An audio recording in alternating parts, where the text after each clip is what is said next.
there were many people that are here that were part of this California Energy Futures study. And so what I would like to do in the discussion is to make sure that they get equal time and representation to put things in, so in no way I'm taking that leadership role. Brian was part of that. Per was kind of surrogate part of that with Bert Richter, who couldn't be here because of health, so talked about the nuclear part. There are other people here too who were part of that. Dan was part of that. Joan was part of that. So they should all feel free to inject comments and representation of that study. I'll try to represent what I think Jane would have said when she gave the out brief on what the framing and bottom lines were, as far as the relevance to this study goes. Now, California is about 1/8 of the United States, and so to first order, you could multiply by 8 their conclusions in order to map into what the United States would do, and then permute that as you wish into what the globe might do. What we framed it on is, because we had an executive order in the state that emissions were to be cut by 80% of 1990 levels by 2050, we took the opportunity to say, well, how could we actually envision meeting that executive order? What would we need to do in order to do that? We did not get into transition pathways. We ended up deciding that was too complicated. We would have what we called portraits, which would be snapshots of what the energy system would have to look like in 2050 in our state in order to comply with that 80% reduction of 1990 levels by 2050 executive order. In order to get to those portraits, we did several things. One of the things that was done was a double column, full accounting Excel spreadsheet of all the components by sector of supply and demand, so we wouldn't double count. So if you had a net zero building, we counted the generation in that building under generation, not under some magic net zero thing. We counted efficiency. You can feel free to go and change any of the assumptions in there. That Excel spreadsheet model is downloadable off of the internet, off the California Energy Future webpage. And so it's a straw scenario of how anybody can go and at the very simplest transparent level build their own portrait of what you think something would look like in 2050. With that in mind, we then had to proceed to estimate what supply would be, and we took the state's own economic growth and population growth numbers, and unmitigated, that would have led, no surprise, to about a doubling of demand, unmitigated in 2050, that we were going to have to meet while still reducing carbon emissions to 80% of their 1990 levels. To do that, we then folded in almost every conceivable, implementable, current and nearly current, potentially in the money efficiency measure. And I'm saying almost every conceivable efficiency measure, current and nearly current, in the money. We did deep retrofits on essentially the entire building stock. We electrified every light-duty vehicle, every one of them. Okay? And so we built up, from doing this, a picture of what demand would be under this set of portraits, and then we mapped what the supply would have to be in order to meet demand. You can disagree with all of these assumptions. They're in there and transparent.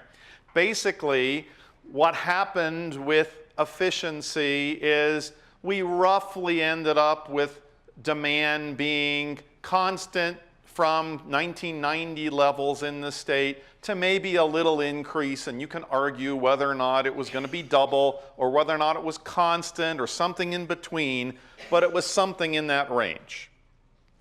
Then what we did is we said, well, we've got to decarbonize this, and we've got to use everything we can know to do how to deep decarbonize this to get to that 80% level.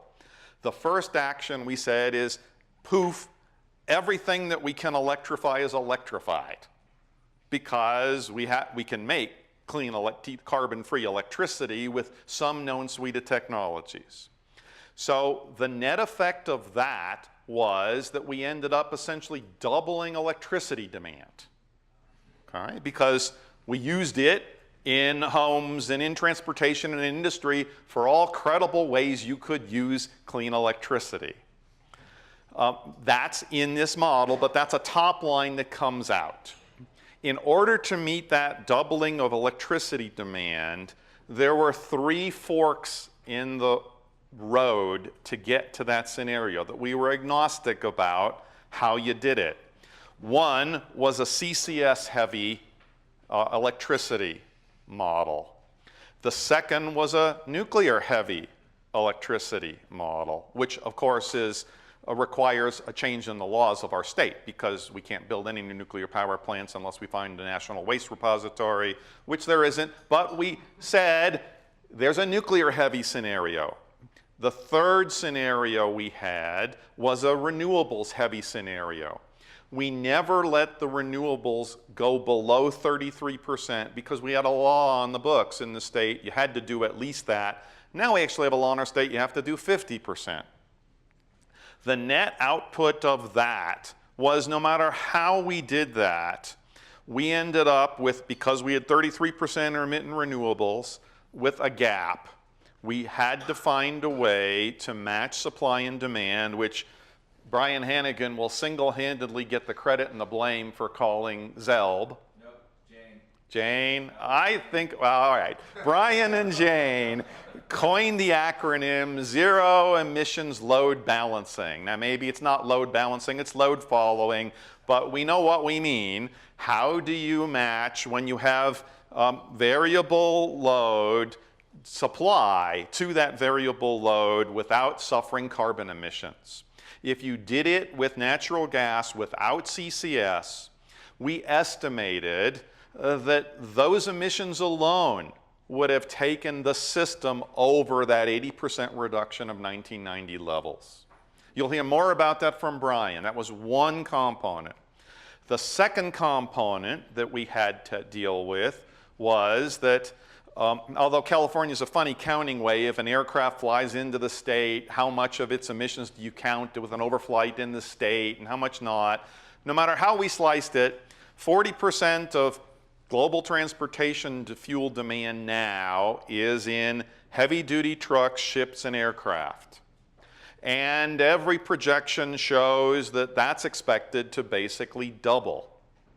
So if by 2050 we don't decarbonize that, then transportation fuel carbon-based emissions are basically where they are now. And that alone, independently, took us over the limit.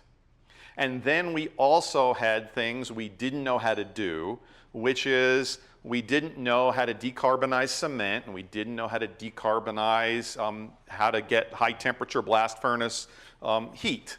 And there were other things like that. So we gave with a magic wand.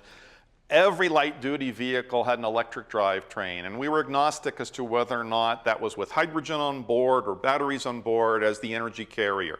We didn't care, but we had zero emission for every light-duty vehicle out of the tailpipe and assumed that it was zero emission through the whole chain, well to wheel. Okay? We basically deep retrofitted all the homes in the state, and all new construction was zero energy emission by basically fiat in order to make this demand turn out to just be equal as opposed to even higher.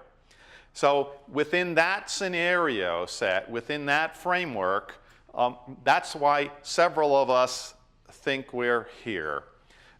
We don't think, I don't think, that we should be arguing about whether or not we will have a heavier CCS scenario or a heavier nuclear scenario or a heavier renewable scenario, because no matter which of those scenarios you put, you still face these three gaps to different degrees. You've got to find a way to zero energy load balance.